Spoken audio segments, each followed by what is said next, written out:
Meron tayong iikutan ngayon, linggo. Wala akong pasok dapat. Eh kaso, nag-aalala ako dito sa inupahan natin parking. Sisipating ko lang sandali. Teka. O, yun yung inupahan namin parking. Sa surveillance lang kami. Ayun na, yung mga sasakyan natin. Ayun natin. Mukhang mataas eh. Hindi pala Explorer. Iganyan mo lang dito. Ganyan. Mukhang mataas. No? Hindi aabot ano. Takas din. Mataas to. Ayun o. Sige, surveillance pa tayo dito sa gilid. Sige. Sige, gano'n mo. Sabihin na ito ni Korimaw. Ayun. Ang problema kasi, may ilog dito eh. Dito ako nangangamba sa ilog eh. Ganito na tayo. Andyan ba yung nagtitinda ng basahan sa gilid? Wala na ata. Tingnan mo nga, andyan. Wala. O, let's wala tayong pagtanungan. Sige, dito ka sa gilid. Sarado na kasi yun. So, ito kasi yan. Ito, kabahan na to. Kahabaan nito is Aurora Boulevard. Ito yung ano, yun o. Pero alam ko kasi yung part na yun ng Caltex, hindi naman yun nababaha. Ang bumabaha dito sa ilalim, dito oh. San Juan. Yan o, dyan o, yan o. Mulubog yan. So, ngayon, dahil bagyo, oy!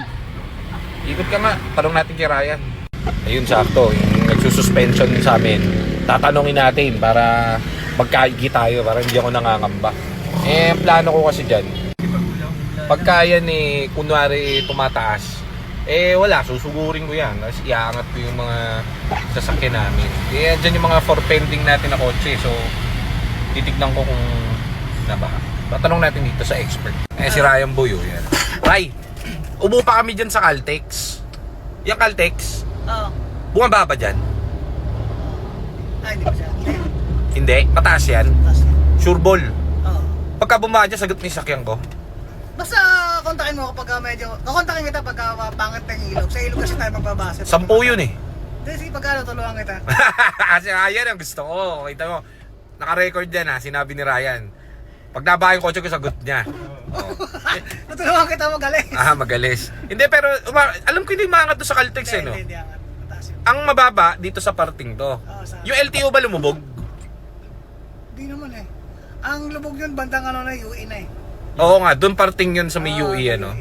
Ayos. O sige, Ray, thank you. Di ba ano? Tapos na ba yung ginagawa mo dyan? Sa amin? Wala ka ng ano dito, UE. Tinatapos ko agad yan. Okay, sige, goods. O yan, si Ryan Boy, M7, hanapin nyo. Yeah, thank you, Ray. Oo. yan. Tingnan lang kita pag pangat yung ano. Sige, sige. O yan, binigyan na tayo ng ano, ng words of wisdom nung ni Suspension Boy.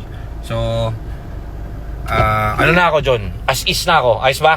Oo. Basta pag na naka-record na si Ryan eh. naka-record na, pagka nabaha yung kotse, sagot ni Ryan. Wait yan si Okay, so tara, pupunta na rin akong shop dahil nandito na rin ako, nag-grounds na rin ako dun sa kinuha namin parking dito sa kanto. So, ayan, thank you guys and mag-iingat kayo dun sa kahit anong kotse dala nyo, mag-iingat po tayo dahil malakas po ang bagyo talaga. So, matindi po itong bagyo to kasi dalawang patong na bagyo to eh. Kumbaga, nag-overlap yung dalawang bagyo. So, tingin ko, kawawa naman yung mga sa may bandang ano, coastline. So, maapektuhan sila. So, sana ano tayo, yung iba dyan lumikas na. Huwag na antayin na bumaha pa para hindi delikado dun sa pamilya nyo, sa mga bata. So, maging mapagmatsyag na lang tayo. And GTA Cars ulit, your trust,